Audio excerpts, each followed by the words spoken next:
CCHD refers to any number of life-threatening abnormalities that prevent a baby's developing heart from pumping blood. Many of these heart defects are treatable with quick intervention, but the symptoms aren't always obvious. And if these problems aren't detected, they can't be fixed. Senate Bill 32, which I will sign in just a moment, will make sure that babies born in Missouri are screened for CCHD using a simple, affordable device called a pulse oximeter, which measures oxygen in the blood. It is estimated that requiring this screening could save between 50 to 100 lives in Missouri alone each year.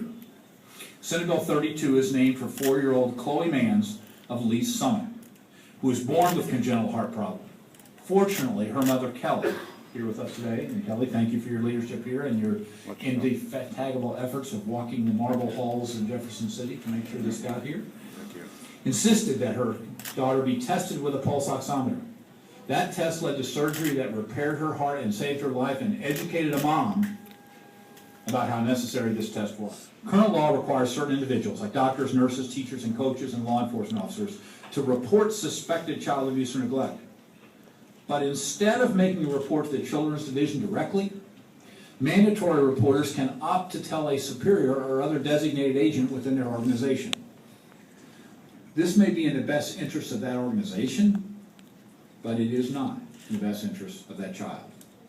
We all saw what happened in the tragedy at Penn State, where the organization received the information and others did not. Where suspected abuse was reported up the chain of command, but not to the authorities.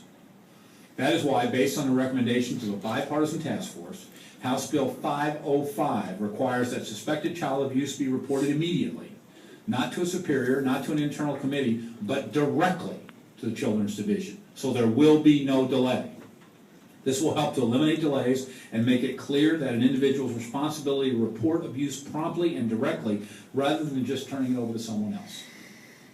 This is not a responsibility that any of us pass to anyone else.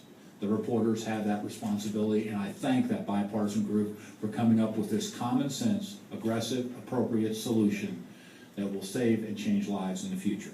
This bill will also...